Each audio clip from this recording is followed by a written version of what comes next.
Welcome to Zambia's hottest radio talk show, The Hot Seat, exclusive to Hot FM 87.7.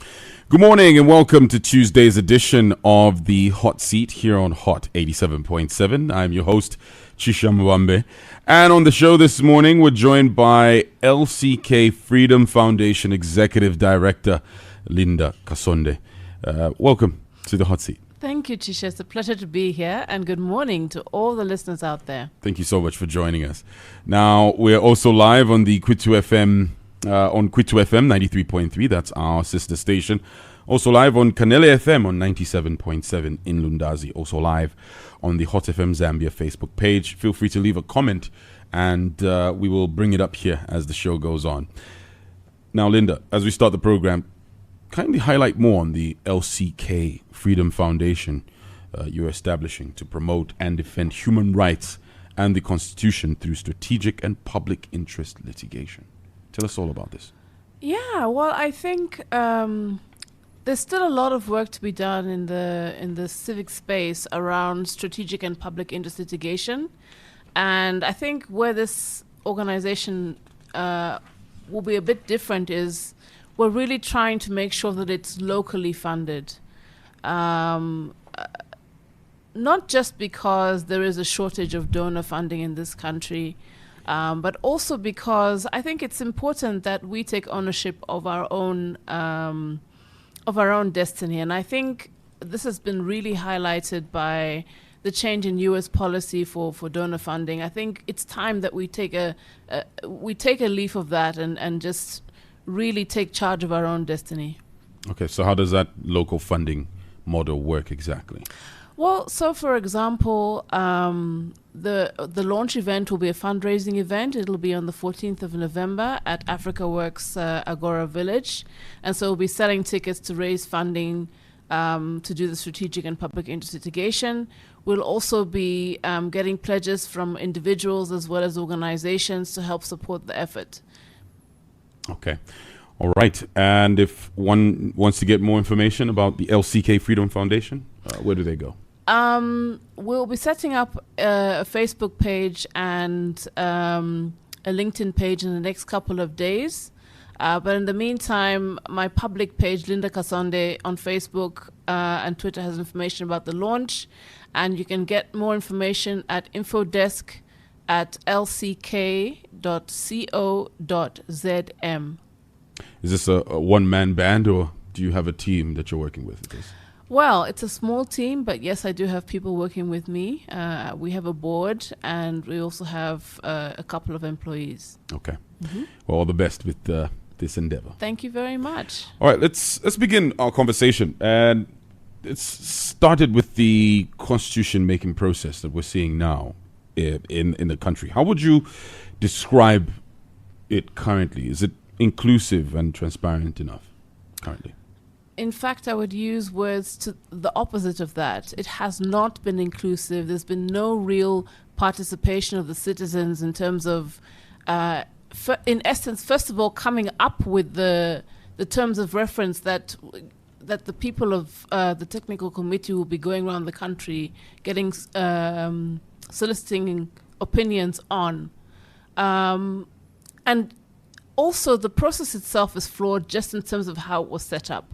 I have argued that, in fact, it is illegal in terms of how the technical committee was set up, in the sense that although the president has the powers under Article 92(2)(f) to make appointments, those powers are limited by the Constitution or subsidiary legislation statute under Article 92(2)(j). So, in essence, the president can't just wake up and make executive orders. We've seen this in the U.S., where President Trump has just decided to issue a series of executive orders decreeing certain things without proper consultation with Congress or their parliament.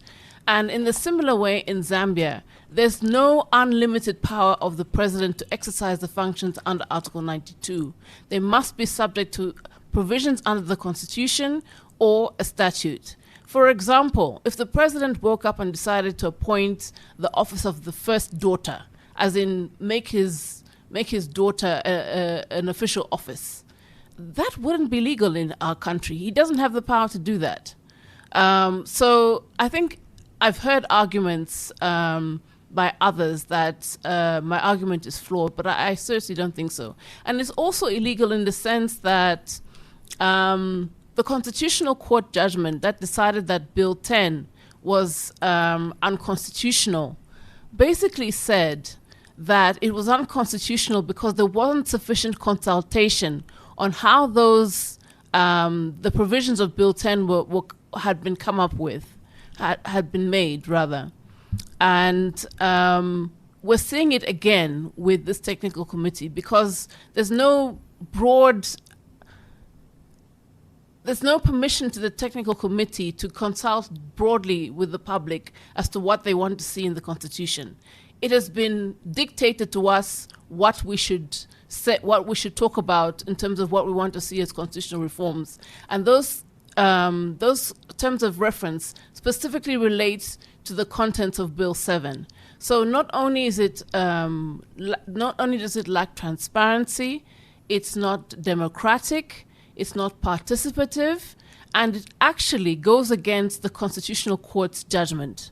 So, in any other country, this would, these are constitutional crises where the government doesn't obey a court order, or the speaker doesn't obey a court order, especially the Constitutional Court.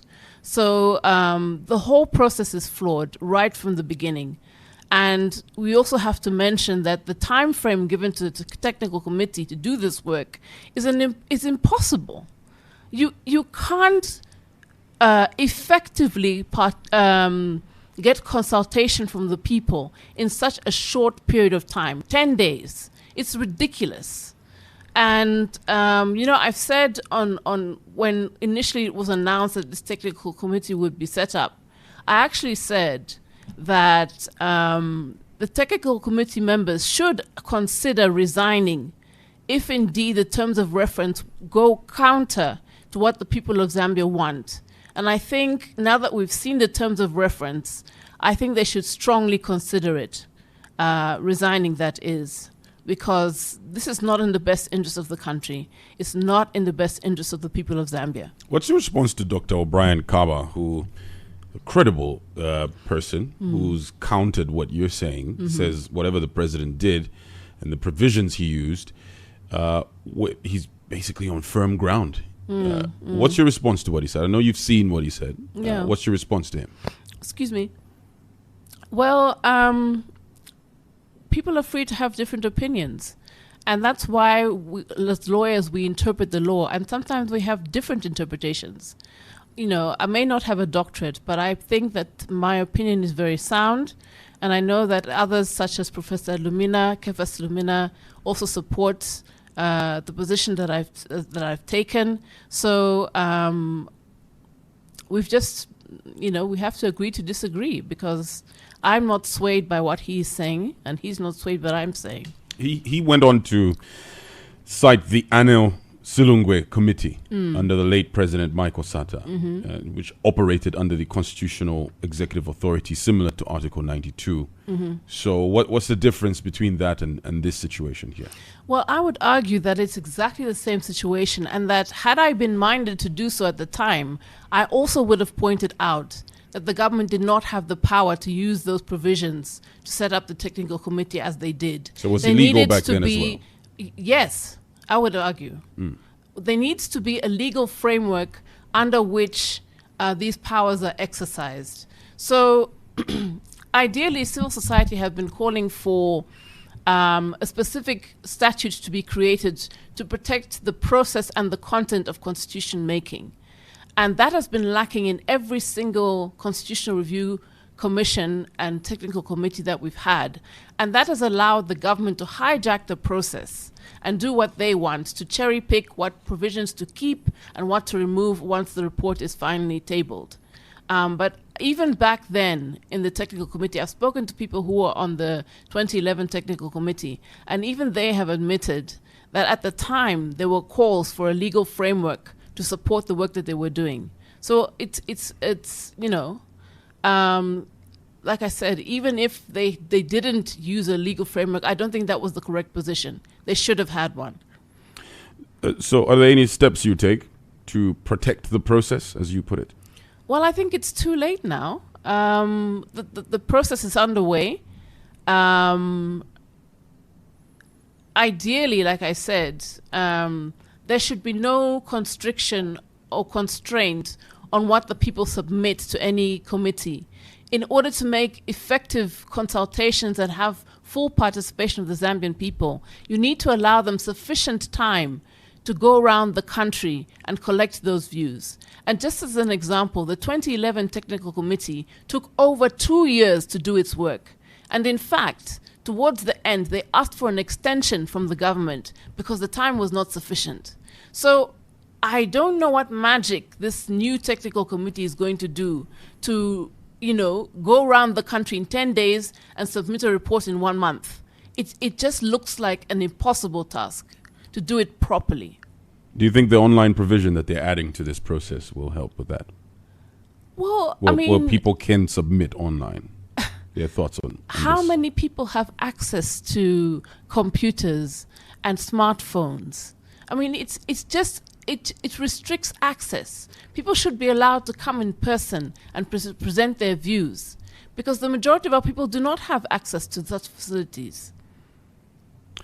What about the composition of the technical committee itself? What are your thoughts on it? They've been people are divided on it, feeling that some, bodies should have been included in this technical committee. What do you think of who's included in it currently? Well, I've read a policy brief by Professor Muna Ndulo, and his idea of a technical committee is a group, and a small group of technical experts who are experts in constitutional law and experts in drafting constitutions. And they can be a mix of local and international experts if there are not enough people from the Zambian population, but they probably are. And the technical committee, its work assumes that the views have already been collected, and what they're doing, their job is to draft the provisions in such a clear and an unambiguous manner that there's no confusion as to what the Zambian people had intended to put in the constitution. Now, I don't believe that what we have now under this new committee is a proper technical committee, because it's also collecting views as well as drafting. And to be honest, I think it could use more constitutional law experts in that process. But as I said, the whole process is flawed right from the beginning, because it's very clear that the government agenda is to pass Bill 10. It's not about Bill 7, sorry. Thank you. It's not about asking the people what they want in their constitution. It's about dictating to them what they feel should be in the constitution. And if you recall, the government, when it presented Bill 7, stated that it thought these were the uncontentious issues. Who decided that? Where did this Bill 7 content come from? Because it certainly did not come from the Zambian people. So you mentioned the terms of reference, and you say the government has gone wrong there. What issues do you have with the terms of reference? Like I said, and I can read them for you. Like I said, they don't allow for the Zambian people to choose and to give their own opinion about what they want to see in the constitutional amendments. They basically have dictated the contents of Bill 7 and said, do you agree with this or not? That's basically what the people of Zambia are being asked to do. And that's not democracy. That's not full participation. That is not inclusivity. So how are terms of reference supposed to be? What's the right way of laying out terms of reference for a technical committee? They should be drafted in such a manner that allows for people to decide what they want to say, as opposed to dictating to them what they need to say. It should be a process by which the technical committee is not constrained in terms of the kinds of submissions it can accept. It should if it's true constitutional amendment, if it's true constitution making, then the terms of reference should allow for as broad a perspective from the people as possible. How has this been dealt with in the past? There were terms of reference for the previous technical committee, and indeed, I think, if I'm not mistaken, the original technical committee was in 2011 was supposed to be a technical committee that basically took the previous commission's work and was supposed to draft. And then it was slightly amended so that the technical committee could go out and actually receive submissions. So that's it. It too probably was not a technical committee proper. It was a commission, just as this one is a commission.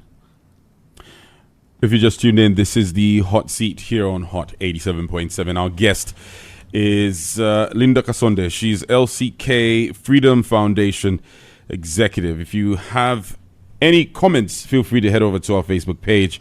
Leave a comment on the Hot FM Zambia Facebook page where this live video is rolling.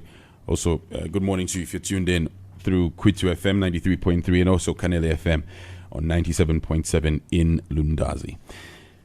Now, Linda, I'd like to get your thoughts on how the government's performance on issues of governance, rule of law, and accountability since taking office have been for you. Well, the government sold itself when it came into power as a government of the rule of law and democracy. And I think on both fronts it's lamentably failing, in the sense that the civic space is shrinking. When civil society first engaged with the new government, it invited us to come forward and present what we would like to see in the new government. And we told them we'd like to see constitutional reform, reform of the Public Order Act, reform of the Cybersecurity and Cybercrimes Act, a reform of the NGO bill, or in fact withdrawal even of the NGO bill, and media freedoms, and also a strengthening of institutions such as the judiciary and offices such as the public protector. And on all fronts of all the things I've just listed, things have deteriorated.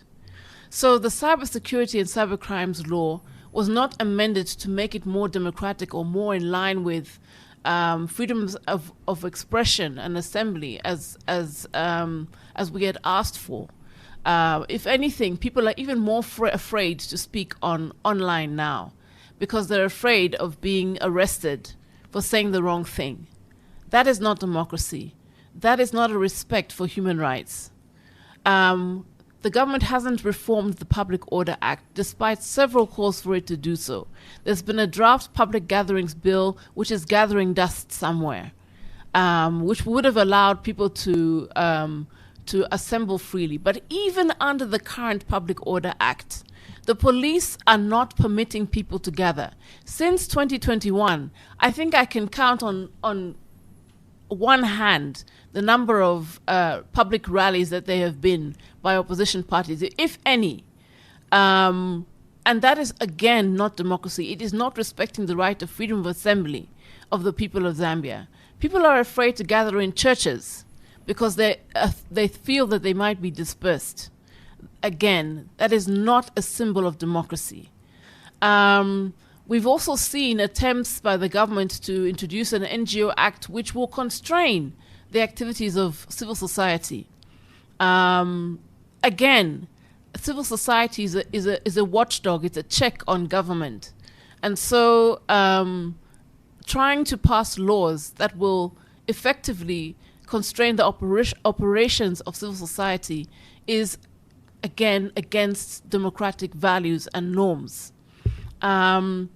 We've seen, in terms of institutions, the judiciary does have men and women that are prepared on occasion to stand up for the rule of law and constitutionalism, but sometimes they don't. And it appears to be a pattern with so-called political cases that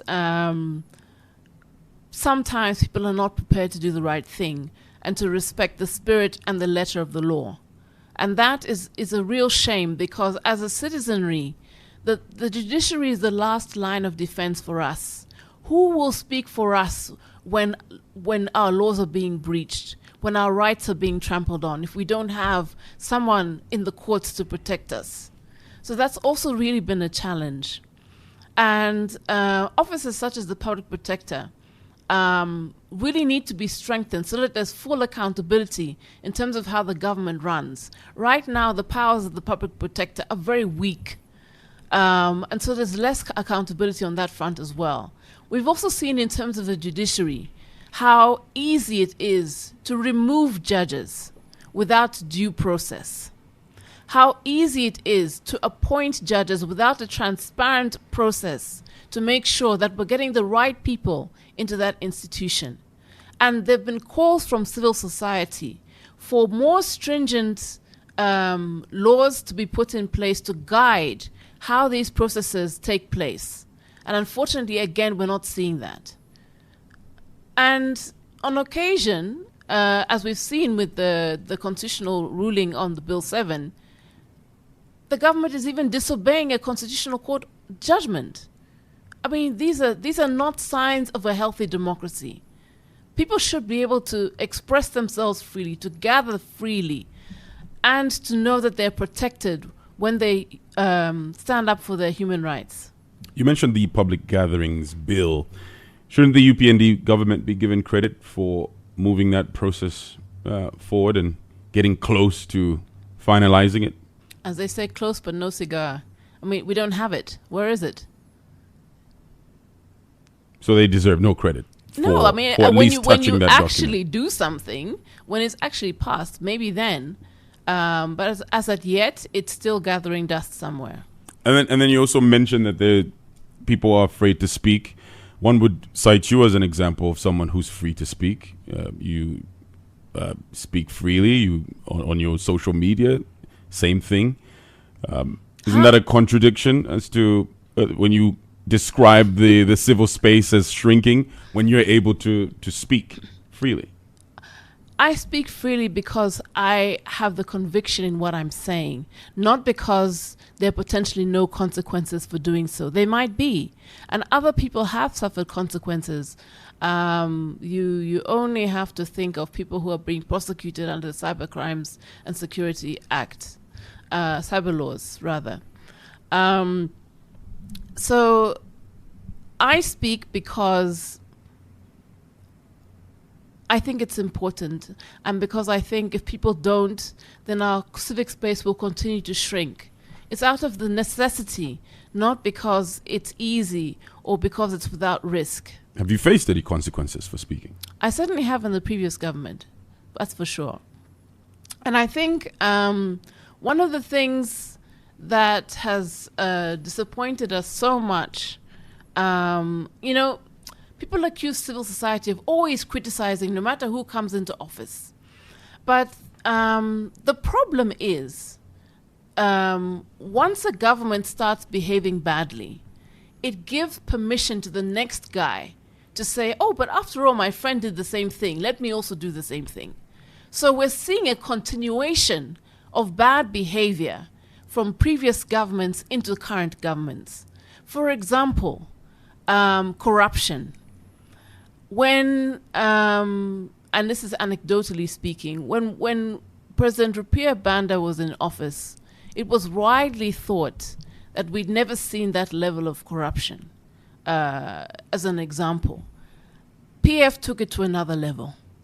We're seeing corruption also in the current government because there's a continuation. People think, oh, it's also my turn to eat because somebody else ate before me. You see that. Are you then saying the UPND are worse than the PF? I'm not saying they're worse, but I'm saying they haven't done... Usually it happens at the next organization or administration takes things to another level. Is that what you're describing now? Well, are we seeing that? For example, under the PF, political parties were oppressed and repressed, but they could still gather. We're not able to do that now. It's not happening. People are being imprisoned on a level that threatens the representation in Parliament. So in that sense, that is an example of something that is definitely getting worse. Absolutely. Did the Patriotic Front just allow everyone to gather? No, or were there it was were there some difficult, but restrictions? it wasn't impossible. And it does seem almost impossible under this government. Now, have we seen any meaningful progress in strengthening independent institutions? You've touched on the judiciary. What about the Electoral Commission, for example? So, without impugning the character or competence of the members of the Electoral Commission, I think one thing that we can say is that sometimes perception can be more powerful than reality. So, for example, many people have said that the fact that the chairperson and other members of the commission have links to the current ruling party calls into question their independence.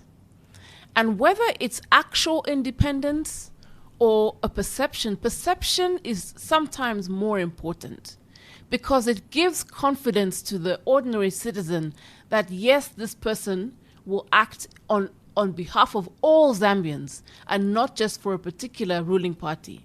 So I think there's an issue there, because I don't think all people feel that confidence because of those links. But what do you think? How has the chairperson performed during her time at the ECZ? Well, I mean, I can't really say at this point. I think that the critical time to assess the performance will be at the next election, because that's when people really will see how independent they are. Is perception still important if the job is being done correctly?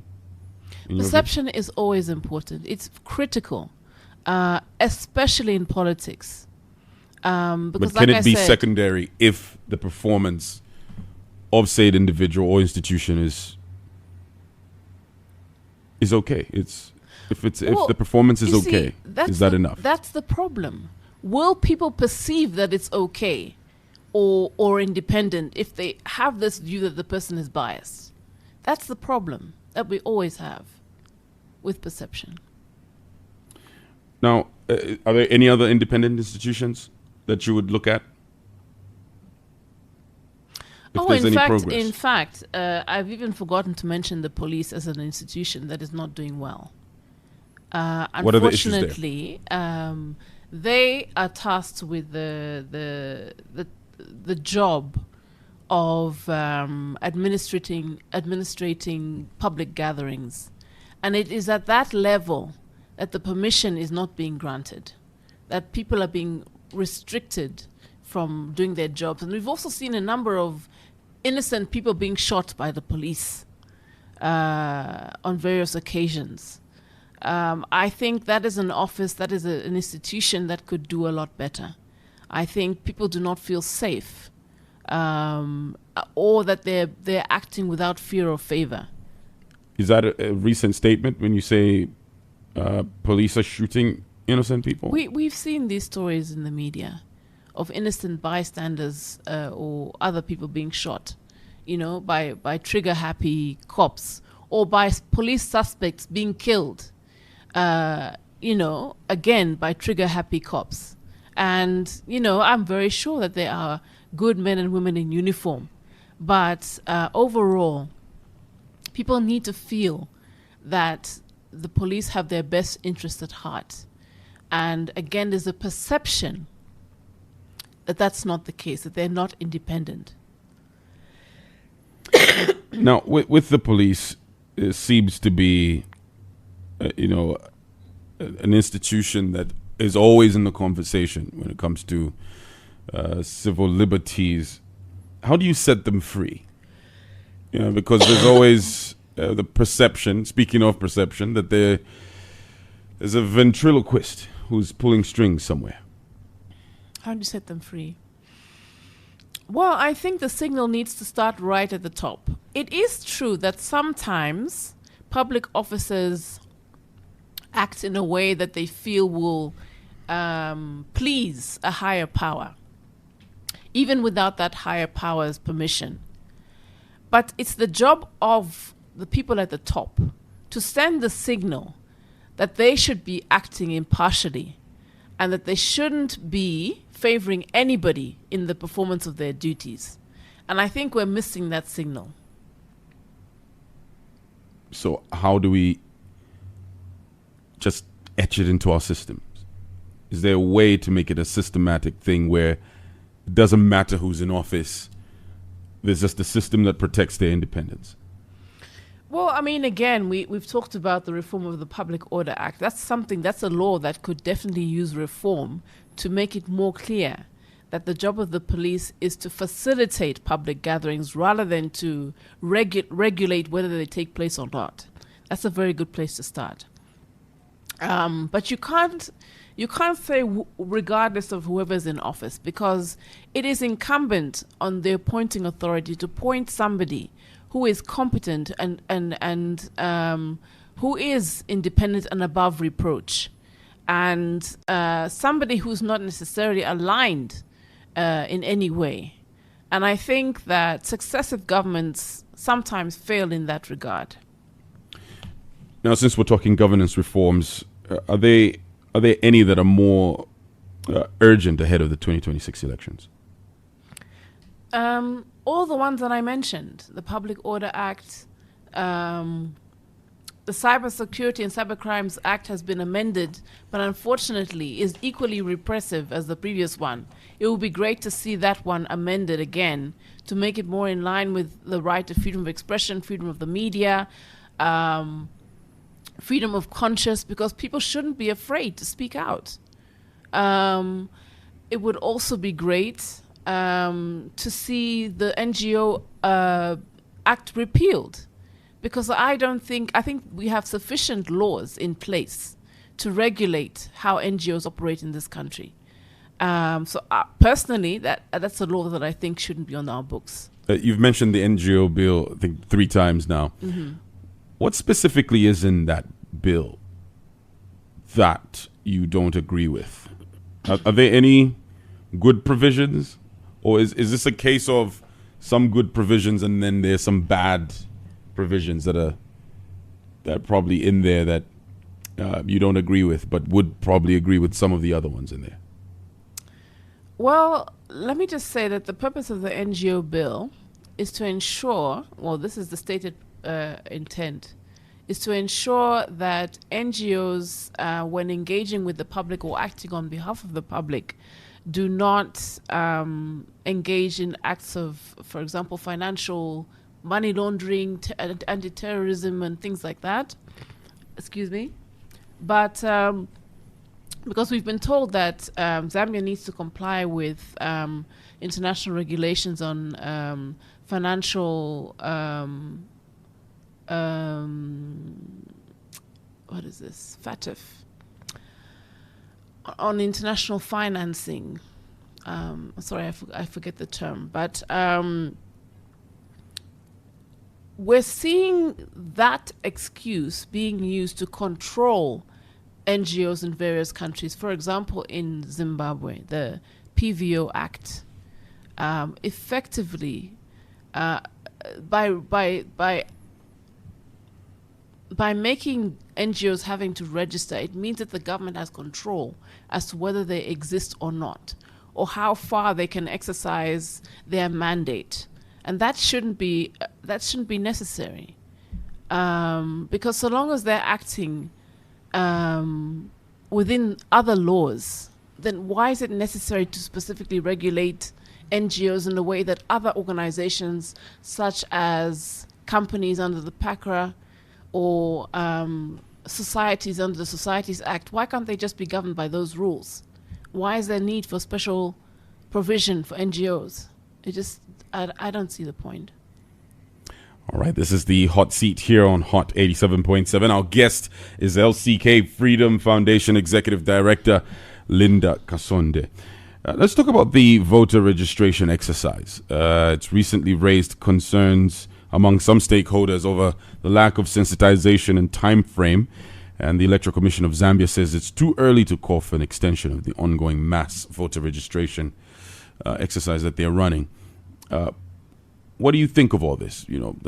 Some people say there's a lack of awareness, and ECZ say they're not going to extend this period just yet until they assess the situation first. Well, I think I've also heard complaints of the registration offices not being accessible or closing early, and those are greater concerns, because these offices should be accessible to all citizens who want to register to vote. And I think that the ECZ could do a better job of making people feel comfortable that they're doing all they can do to make sure that these things are accessible and to sensitize citizens on the need to register. For example, some people don't need to register. For example, I'm a registered voter from the last election. I don't need to go out and register to vote. Do people know that? Are people just going to the registration office anyway? So these are things that need to be clarified. But what gives me great hope is in the last election cycle, there was a very short period of time within which people had to register to vote. And since then, they've introduced continuous voter registration. So voter registration has been ongoing since 2021. And I think that platforms like this are important to stress that it is important to vote. The people who fought for the independence of this country risked their lives so that we have the right to choose who governs us. And I think it's important for every citizen to perform that duty. It is a duty to make sure that our voice is heard and that our will is respected as a people.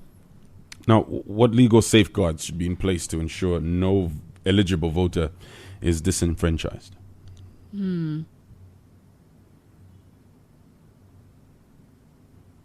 I can't think of any at the moment.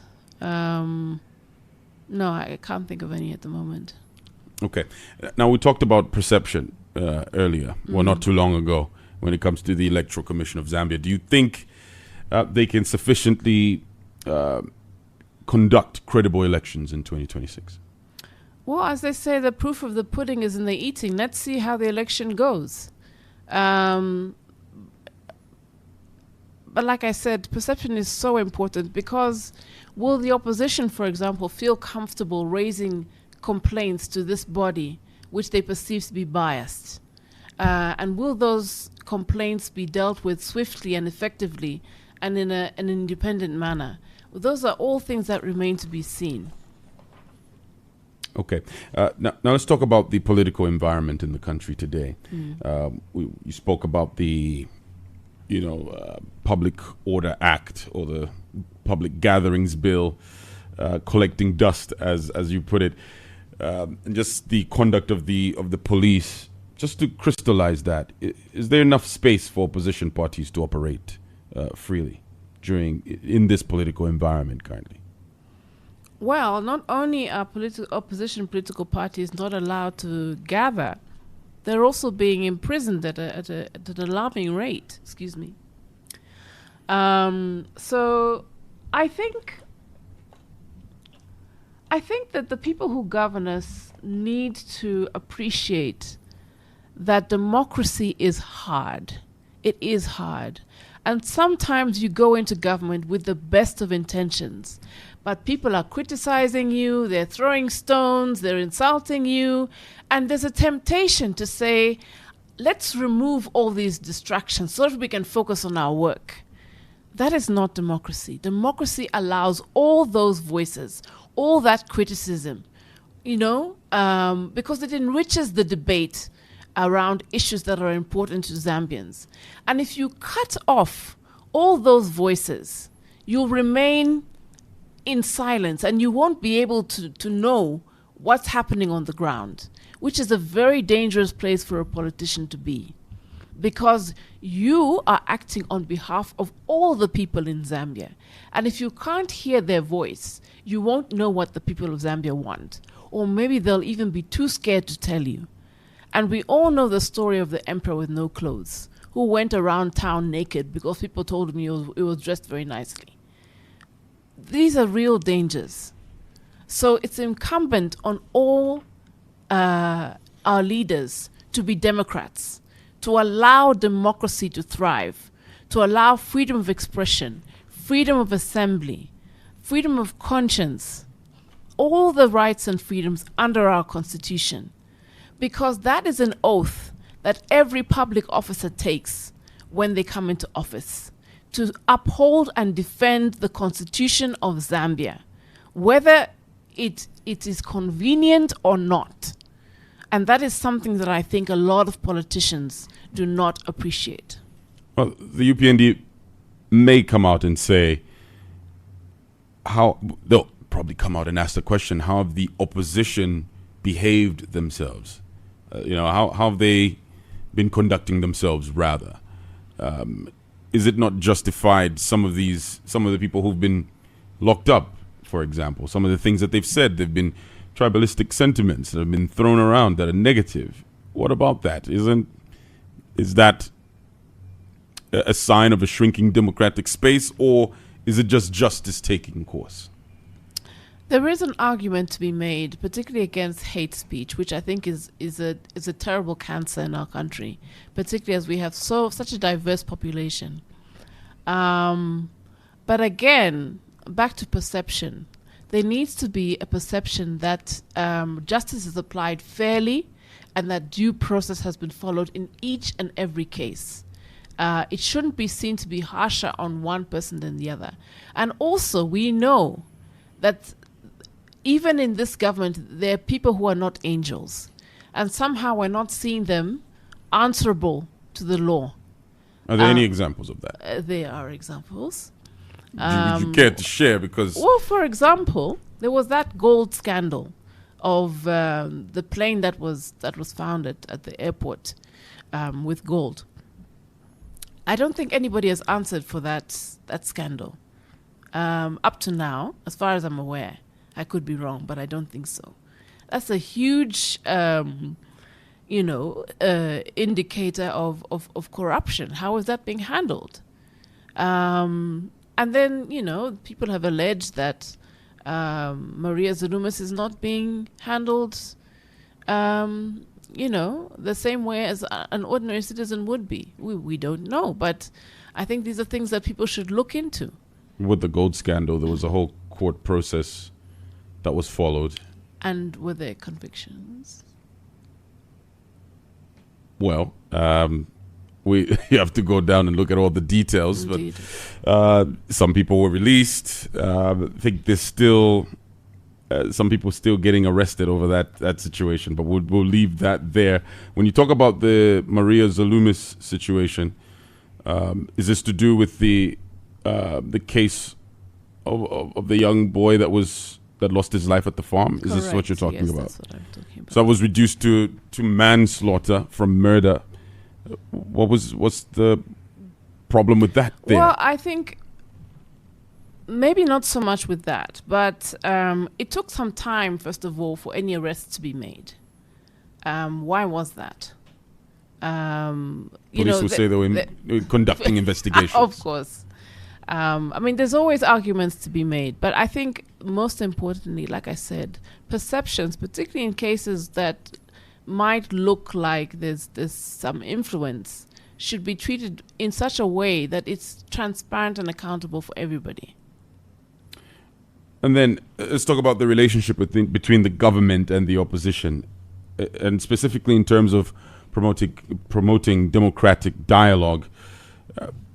Has there been any positive light there? Well, I don't. Or is that a huge disconnect between the two? There is no dialogue.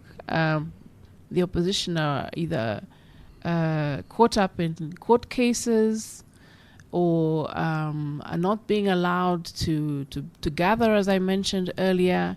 And in fact, very recently, we heard the Copperbelt provincial minister tell someone like John Sango that he's not welcome in Copperbelt, what does that mean? What exactly does that mean? In a democracy where everybody should be free to move around their own country, I mean, these are disturbing signs for our democracy. And worse still, there's been no rebuttal of those statements. So, I mean, I don't know where we're going. We have a comment from Evans Meleki, who's watching on the Hot FM Zambia Facebook page. And he says, Ms. Kasonde sounds more of an opposition party leader than civil society leader. What's your response to Evans? Speaking of perception. I'm just giving my opinion. I think what I'm saying is factual, or my opinions are based on actual facts. I don't know what else to say. Is this something you hear a lot? No. So you don't have to battle with the perception of you being seen as someone who's part of an opposition party? What I do hear is that why are you always criticizing no matter who's in government? That I do hear a lot. And it's for the same reason that I mentioned earlier, that bad behavior continues and is people copy from previous governments that behave badly. And so these things perpetuate. And, as civil society, it's our job to be a watchdog on these things, regardless of who's in office. I was criticizing PF. I have criticisms of UPND as well. And I will commend either wherever they do a good job as well. Now, what steps should be taken to ensure a level playing field for all political actors as we get into the 2026 general elections? Yeah, I think primarily is allowing them the right to assemble, to be able to hold political rallies, to be able to engage freely on all media, which they can do now. And I think one thing I will commend the government on is the fact that the cadreism that we saw, the levels of cadreism that we saw in the previous dispensation have reduced substantially. And that is something that the government can pat itself on the back over. But let's see people allowed to gather. Let's see people being allowed to express themselves freely on all media and in person. Now, yes, we're heading to the polls 2026. What advice would you give someone who's trying to make a decision as to who they should vote for? To make an intelligent decision when you get to that booth, what should you consider as a citizen? Well, primarily, I always say that politicians don't fall from the sky. These are people who live and work among us. We know them. And so, if somebody's track record shows you that they're corrupt, that they're liars, that they're thieves, don't vote for that person. You need to vote for the person who has the best interests of the country at heart, who's honest, who has integrity, and has a proven track record of being effective in society. And when it comes to policy, is it just track record, or is it also some of the things that they're proposing as well? Does that take any?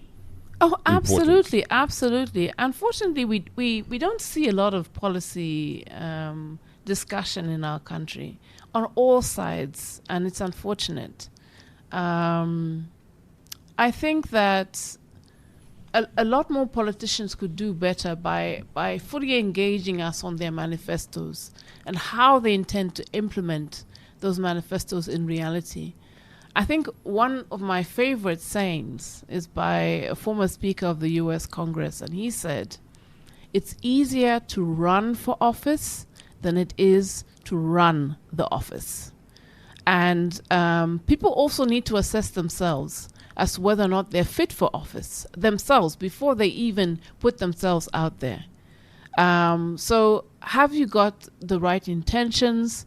Do you have a plan? And is it implementable? So the UPND will find themselves in a unique position. They've been in opposition for a very long time. This will be the first time they'll contest elections as the ones who are running things. How do you think they will maneuver this particular election? Well, again, the signs are not good. So, for example, if the technical, as I mentioned, I believe it's the government's agenda to pass Bill 7 before the next election. And if Bill 7 does pass, then it will make the playing field extremely difficult, not only in the next election, but also in terms of the government, whatever government comes into office, whether it's UPND or not. And I think also UPND need to reflect on the fact that if they don't come back into office and Bill 7 is passed, they'll also suffer the consequences.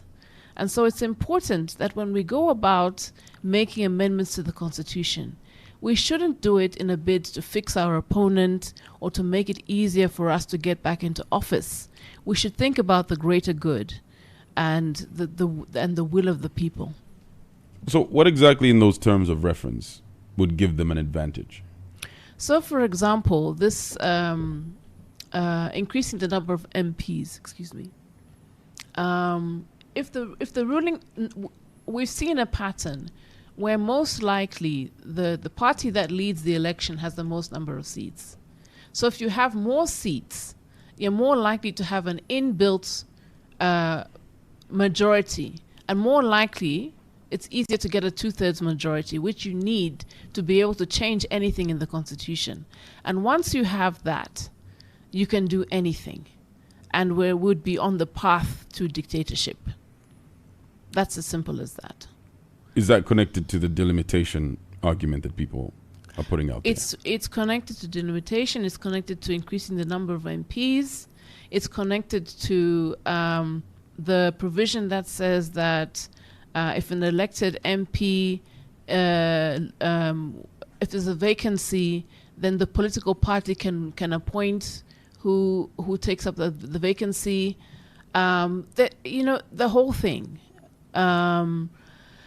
So I think we need to be very careful when we make amendments. And again, I call upon the members of the technical committee to do the right thing. If you feel that this process is not in the best interests of our nation, I think you should make your position known and preferably resign, because it doesn't look like this is respecting what people have wanted or called for.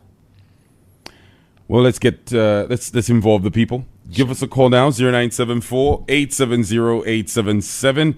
Do you have a question or a contribution for Linda Kasonde, who is LCK Freedom Foundation Executive Director? Give us a call now. You're listening to The Hot Seat on Hot FM 87.7. It's time for you to call now and get involved. Call now and get involved. Hello, good morning. Makabonji wandani once again peace. Bueno, Makabonji. Nani wakasema ile section tena kwa jana. Yes, wasipiso. Nakamba kwanga mami makamba bino manini basa inaona. As long as it's in black, but in opposition ruling party kujana veve. Ukamba ubakamba wazona mungo wazona chimodzimo tukakuza chirongambo sankara na ite ndakula chingata sometimes do ka ukenda kubwa kusoka sakara sentoluza utenza kushikira kudana panya batezo kamba vanze azoma ndisi kama please loko nisi nikusupport the UPN nani nisupport the UPN but manje haona kuzichika simuchitika nikanzira bana kusogoro but bamanzati wenangu wakanza tani bagenda zonga zikuru bya sabe so bagenda kusogoro sikenda kusamuna chika wa PF ndo choka hapo nikanitaka kutika please get ganzia future kusogoro wensi wale bintira audience nagambe kuzadi wensi wale bintira kanso ina mani tutika stage tukakana mindset jabu inakuti serikali ziko pasogoro hadi yensa kazi gurio mwanzo sawe gadaka hadi yensa hapo ati the invest not hadi yensa kutia one side decided between drama ndio tena ati achina ni wa please in the system please na Africans wanzati na Zambia and so zero bana iseme chanchi ma leaders wakuru amina bayambana do position kuti bagwizana kwa kitu bali kwanza chepa drama grievance please wani basangira katala Johnson ngawajona mzee kapani wandani kama kuti tinza vomena kushtoa fund kuri bantu wenangu antuma Zambia wanzata fund seti gwizana spirit ndio funi gaza zonga Mziko. Okay, bakuru series and conclusion. Kusiza as long as yakushateri bazungu bakushantie fund bazungu start the dumb of which is a very company come Zikomo. Okay. All right. Said quite a lot of things there, but hopefully you just took down have a gist of what he said there. Give us a call now. Hello, good morning. Yes, morning. How are you? Good, thank you. How are you? Yeah, how are you, Madam Linda Kasonde? I'm well, thank you. And yourself? Thank you very much. Talking to Lukulu voice, known as Chinyama as well. Please go ahead, Chinyama. Thank you. Thank you. First of all, you have blamed the technical committee, which was appointed tasked to look into our constitution. For which reasons, according to you? Because for me, you can only blame them when they are done their work. And that's the way to go. And there's no time for the constitution. Constitution are made any time within the range, meaning within the term that the UPND was given. When you look at the UPND, surely, are you not giving credit where it's due? Look at the credit that we had in this country. The debt structuring failed by the PF themselves. By this government, they didn't borrow that money, but they managed to restructure the debt to 94%. That's not okay. Look at the huge children that were in the street. Because of no free education was not there. We used to pay for our children. Today, 2-point-something million, they are in schools. Is that not graded? And where is the UPND found the money? If they are mismanaging our resources, could they manage to fund free education from grade 1 to grade 12 to bursary, meal allowances, name them school feeding programs? Could they manage to employ a civil servant close to 100,000 that you speak today within 4 years? All right, we need you to Can conclude. You see that we are now changing for the better? Are you seeing how prudently the way we use our resources? Look at the CDF. That's not a game changer, according to you. Go back to the land. It can only be done through the CDF. People, they have to go there and do developmental programs at their areas. All right, through Mr. the CDF. Chinyama, we need That's you not to the conclude, code of sir. the UPND. Thank you very much. All right, I need the answers. All right, he has asked quite a few questions there. Let's pick up another one, and then we'll allow you to respond. Hello, good morning. Good morning, Mr. Moderator. Good morning, Amayo. Good morning. Morning, what's your name? Okay, my name is Collins. I'm calling in from within Osaka. All right, Collins, go ahead. Please, Amayo, I know the time we were criticizing the TF, people thought that you were UPND. And now you're criticizing the UPND, people are thinking again the other way around. So this is how it is when you want the best for your country. I, for one, I want you please to reopen that case of that poor boy who died. No matter this case is closed, this government has set a precedent. Make sure that when they are gone, this case must be reopened, because we all know that this country has laws. When you caught a thief, you take them to the police, not taking the law into your own hands. Please, madam, thank you and have a good day. Thank you. Thank you you too. for your call. All right, let's get your response, Linda, Tsepiso, Chinyama, and Collins there. I think Tsepiso was just making comments. Was there a question? Yeah, I think it was just a whole lot of comments there. Yeah. Mm-hmm. Absolutely. In terms of, one thing I really did want to say, which I agree with entirely, is we really need to own our own country. Like, I'm also an advocate that as much as possible, we need to control our destiny in terms of funding our own elections, etc. So I definitely support on that. Mr. Chinyama talked about why am I condemning the technical committee before they've concluded their work. Well, it's for a number of reasons, Mr. Chinyama. Firstly, the process is not legal. It is contrary to the Constitutional Court's decision that when you make substantial constitutional amendments, you need to consult widely and not impose them. You need the consultation needs to come before anything is tabled, because it's the people who are supposed to decide what goes into the constitution. And unfortunately, this hasn't been done. We know that the government has said that Bill 10 will not be withdrawn from Parliament. We know that the terms of the technical committee include only consulting Zambians over the contents of Bill 7. So right from the beginning, and also the fourth thing I mentioned is that the legality of the process altogether, whether the president actually had the power to appoint a technical committee under the provisions that he had cited, which I don't think he did. He does. So there are all those things that are flawed in terms of the process and the content of the terms of reference. So it's difficult to see how they can overcome those things, which, in my view, make the whole process. It can't be rectified once those things are wrong, because right from the beginning you've set the wrong foundation. So, in my view, it's irredeemable. This process is just entirely flawed and is not legitimate, because it's not something that has come from the people. And also, number 5 is the timing. I mean, the amount of time that this technical committee has been given to go all around the country. As I mentioned earlier, the 2011 technical committee went all around the country. It took them 2 years plus to collect the views of every Zambian, because they took their time to consult people properly. And that's what we need in any process that claims to be from the people and attempts to consult the people. It needs to be as broad-based as possible. And the previous process took place at district, provincial, and national levels. So you see, the process here just does not compare. And to do all that in 1 month, to consult in 10 days and then write a report within 1 month, how is that possible? How can you do a good job?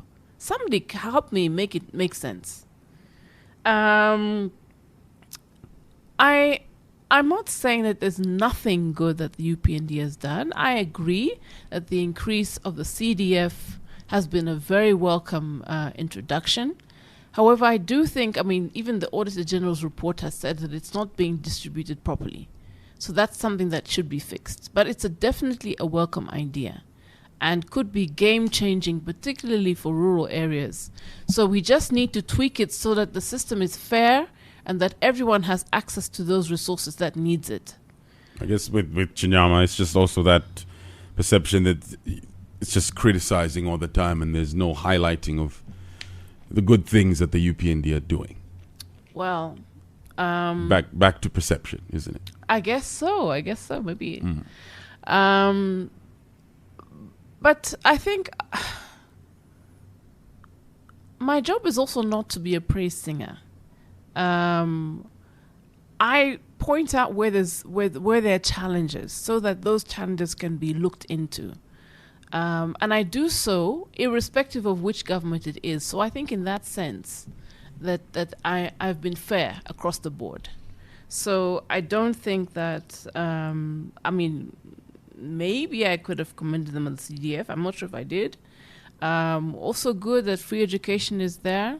But again, there's need for improvement because we don't want the teacher-pupil ratio to be so broad that the education is meaningless. So that, yes, there has been some progress. I won't deny it. But I think it's my job to give my opinion where I think things are not going okay. Right. We also had a call from Collins. Any response for him? Yes, I think justice needs to be done, and it needs to be seen to be done, irrespective of who is in the dock, who is being prosecuted.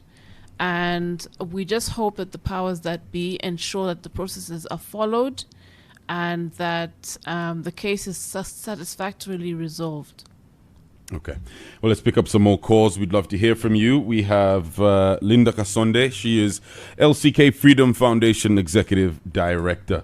Call us now. What is your question or contribution? Call us now. We would love to hear from you. Hello, good morning. Hello, good morning. Good morning. What's your name? Abraham. All right, Abraham, what's your contribution or question? Yeah, my contribution is on bill saving. Yes. Ya UPND hapa. Lazima bill saving is also a problem. Because when you delimitate, it's money. For example, delimitate constituency moja mpaka patatu, it means 3 CDS, 3 MPs. That's money. And they've employed a lot of people, more than 80,000 civil servants. But this time we are paying them. Now, what happening about increase number you? At the end of the day, PF.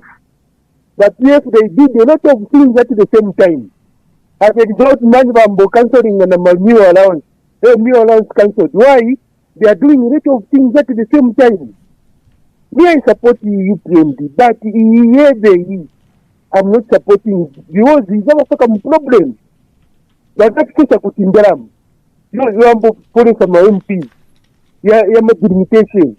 And in 2026, we start paying my Euro bond. But that's just a good in Daram. We have to start paying my Euro bond. Where are they going to get the money? In the Banana, a chabe, a steal a chabe. So that we are dealing on 2021 kwenda kumwambia kwa ipiri.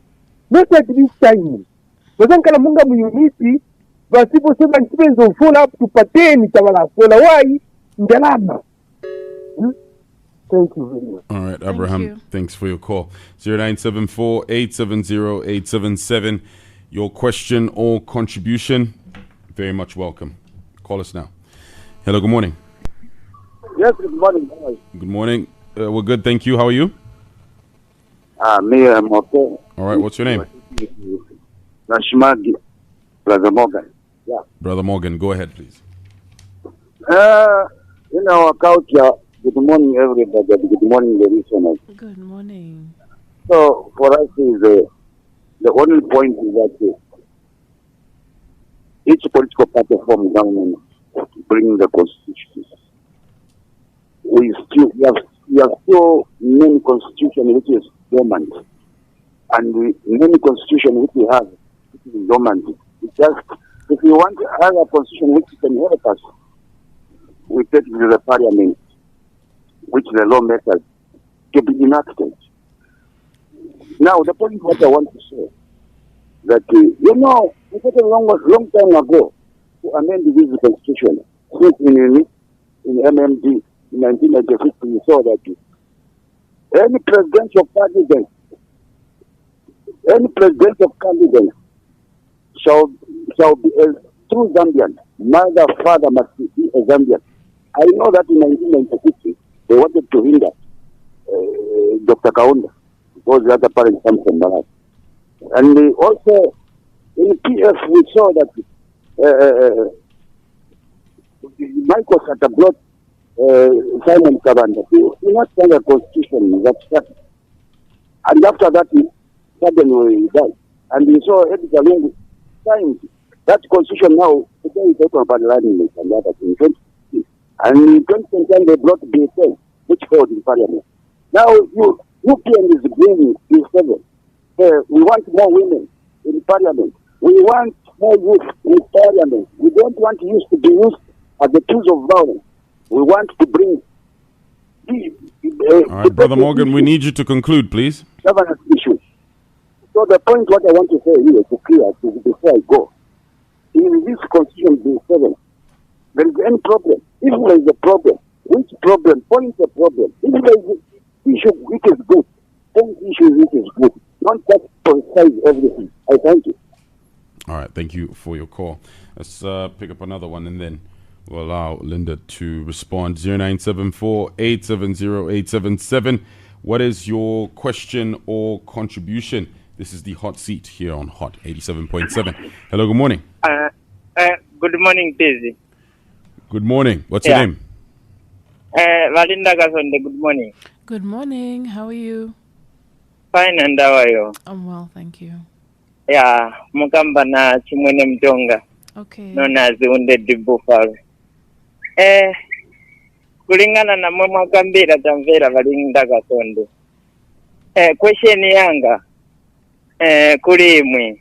As like ngati muista support. Bill ya mini mafuna hii. Iliko lu yakuti ngati for example tienda ma election mwatinama then mukangiwa kushita deliver vintu then instead yakushita step down kambaka kuti kutinama kuja kwe mwatinama simnasevenzerepo ilipo la mulo yo orobwanji ngati ilipo vashita step down yo even isha support just because of tivutikiramo ndise vambiri maningi just because of same issue ya menei. And again, sabantu tirakinga economy all over maraiti tiribe kuri aba bebana shandani aba bebana masonta kuti bashendani iramuro ya menei kuliko ndrama za kuti nebi bakabaforesa lamuro ikaperuka basati pasa back ndrama zatu just because of Zambia isha safa palinjara kwa sira ndiye contribution yanga. Okay, Zukoma. All right, Linda, go ahead and respond to those calls. Okay. First, there was a call from Mr. Abraham. Mr. Abraham says that Bill 7 will be very costly for Zambia, and I entirely agree with him. Because we currently have 156 elected MPs. And the proposal is to increase them to 211 elected MPs.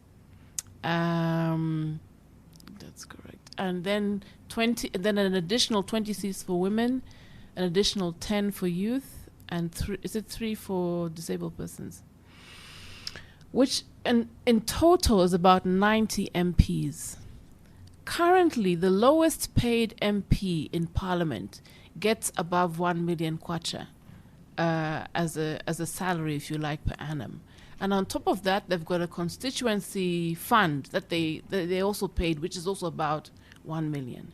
So can you imagine adding another 90 MPs and finding that money to give them that money for the salary and for the constituency? It's a lot of money. So I entirely agree with this. And this is somebody who's a UPND supporter. So if I were the ruling government, I would pay very close attention to what he's saying. Not only that, as he's saying, CDF, if the number of constituencies increase, again, the cost will increase. I think what we should be doing is to make sure that, for example, in terms of delimitation, that constituencies get distributed according to their population so that a large population is sufficiently covered by an adequate number of MPs. And where there's a lower population, it can be co-opted into another constituency, for example. Brother Morgan, I think he started off saying that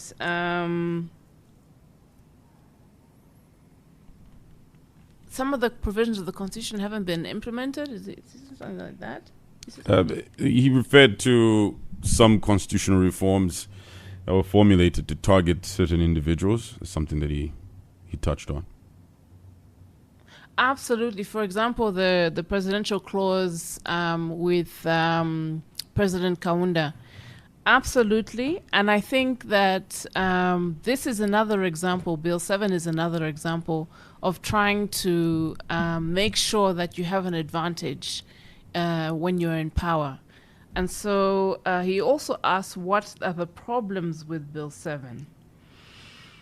So aside from what I mentioned in terms of the huge increase in the number of MPs and the cost that will come with that, also there's a provision that allows, say there's a vacancy in an MP's office, it will allow the political party who sponsored that MP to replace that person without an election. Now, you might say that's good, we're doing away with the by-election.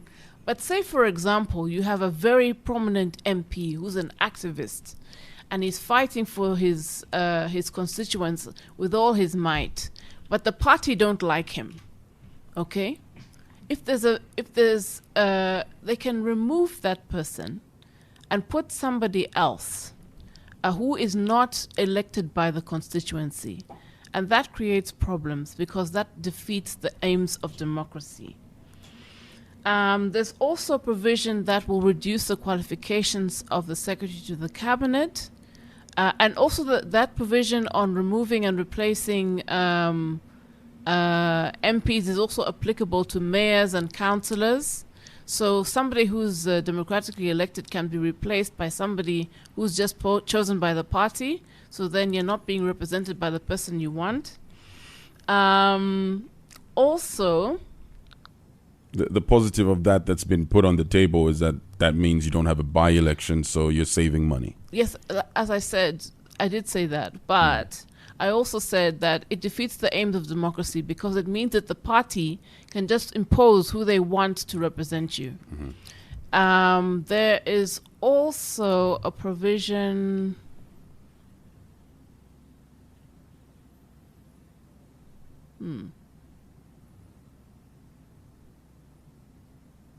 Hang on a minute. All right. There's also the delimitation exercise, mm-hmm. which is being misconstrued to mean that we need to create more constituencies, which is not the case. We just need to align the constituencies so that the ratio between the number of people being represented and the MP is not too large, according to a constituency, or too small either. Okay. We also had Chimwene who called in. Do you have any Mr. Mutonga? Chimwene Mutonga, yes. Yes, he's saying that every election people come and campaign and give promises which are never fulfilled.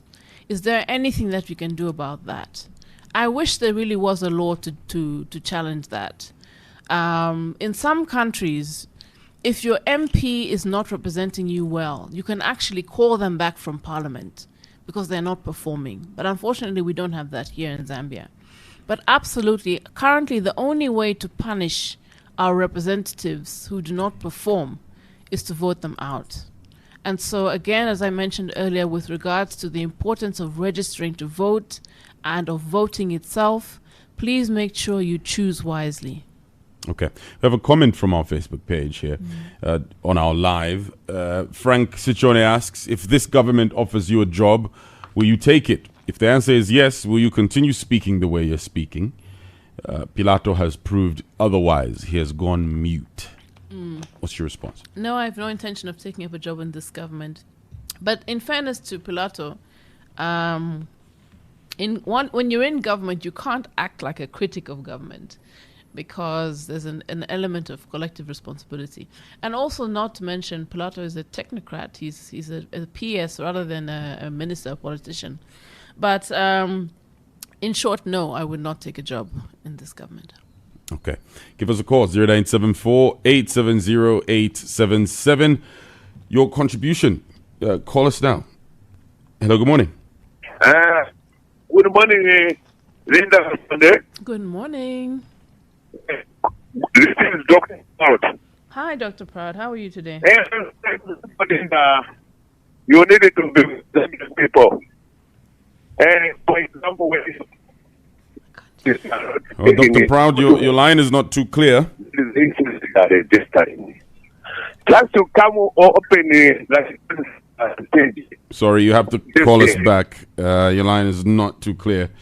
We're struggling to hear you. Try and give us a call back so we can hear exactly what you want to say. Hello, good morning. Atokolele mwasenza bwanji. Tasebenza bwino mwasenza bwanji. Bwino Linda Kasonde mwasenza bwanji. Bwino mwasenza bwanji. Apa mukamba na Dr. NS Lungu kuno kumunali constituency. Okay.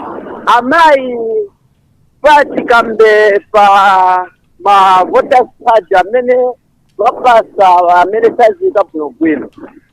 Dishi wamai jalamulo ya mene enze kupaja kujala ngati vandu waenda kutenga mavoters card. Then ma opposition vachako tumalali vauzako vandu vao no endani mutenge mavoters card uku mukachoka kuno so malo mukatenge ijalamulo munaito sako olopwanji because pamene vachita va UPND vachamunga vatengesa mavoters card yakabvisira vantu vakachabe kuti kutenga mavoters card but koenda kutenga mavoters card saziva pate ni kutenga mavoters card kwa mtundu wa bwanji bill 7 vamai kodi bill 7 ameneyo azatisa bwanji konsa kuti tosta vantu investese muli wanu manzi because awa va UPND vanauziwa kudala kuti ngati constitution yo yamene mufuna kupanga ya bill 7 endekezani next year my election afika kudala ikapita my election ngati mwawina then mukailete pa open kuti vantu vose vakapitemo then pamene mungabwere kuipitisa manje bill 7 mu parliament manje veva UPND pamene vafuna chikulu chokuti bill 7 chitike pamene apa ni chanja amene vathamangisa chikulu chili mu bill 7 pamene imo wakulu maloyers sumuziva so mutimasulileko kuti vatiuze wa UPND pamene vaifunira maningi because constituency amai ngati constituency ni ikulu kudala constituency zopasiwa 1.6 million ndalama manje weva president after wabwera waona constituency ikula ndalama waonjezera kufika pa 36.1 kodi ndalama chamela naonjezera ku constituency sikufuna kupeleka development ku constituency because constituency yakulisa manje chamela funa kuti akhala kuti aituve tidulo chamela wadimbikira kujua ni chani because ndalama naonjezera kudala kuti constituency okay lungu zikomo kwambiri okay zikomo tilisera sogolera. All right. We also have a comment on Facebook from Mavuto Chipeta who says, Council, I think you're being insincere when you say that the freedoms of speech and assembly have worsened. You seem to forget that during the previous regime, every time opposition political parties or any group attempted to gather and speak, they were tear-gassed, dispersed and beaten. People were chased from radio stations, tear-gassed by police, and gadas and media houses were shut down. You yourself have said that you were a victim of suppression under the previous government. Now, 4 years down the line, you're freely expressing similar views without any reprimand from the police or the state. No opposition or civil society group has been tear-gassed or dispersed for simply gathering. In fact, you're on radio right now freely airing your views without harassment from police or cadres. In my view, the UPND has done much better in upholding the freedoms of expression and association compared to the PF era. There's no cadreism or suppression. However, I do agree with you that the time frame given to the technical committee is indeed too short. Just quoted that verbatim from Mavuto Chipeta. Your response to these, to the call and to the Facebook comment. Okay, I'll start with the last one first. I did actually agree that under this dispensation, one of the things they should be commended for is the fact that cadreism has reduced substantially. The way people used to be terrorized in the marketplaces and bus stops, and even on air and at public gatherings. But my concern with regards to public gatherings is that they're not taking place at all. Why is that? And it just hasn't happened basically since this government came into office. And that's an issue of grave concern because, these public gatherings are places where people freely communicate their ideas and exchange ideas. And without that, we can't have a full democracy. We can't have... people need to know what everyone's views are so that they can choose between the different options. And if they're not being allowed those platforms, then our democracy is suffering as a result. I'm not saying that there haven't been some improvements. Yes, it's great that I can talk on the radio like this, and I hope that'll be the case as we get closer and closer to the election. So again, yes, the government should be commended for that. But why are there no assemblies? Why are people not allowed to protest? And from Mr. Ernest Lungu, the caller. So he talked about the voters' cards being taken and... he touched on voters' cards. Yes. I think I mentioned earlier that if you registered in the last election, you don't need to give up your voter's card to anybody. You're already registered for the next election. That's the position as far as I know. And yes, I agree with you that Bill 7, the consultation period of time is too short. It actually just doesn't make much sense to do something so serious and so involving that requires talking to so many Zambians. It just means that you're restricting the number of Zambians who you're talking to, and it reduces access of Zambians to those venues where you're taking submissions. So absolutely, the process is completely flawed. Well, Linda, I'd like to thank you so much for joining us today on the hot seat. Thank you. It's been an absolute pleasure, and have a great day. All right. Thank you so much. Okay.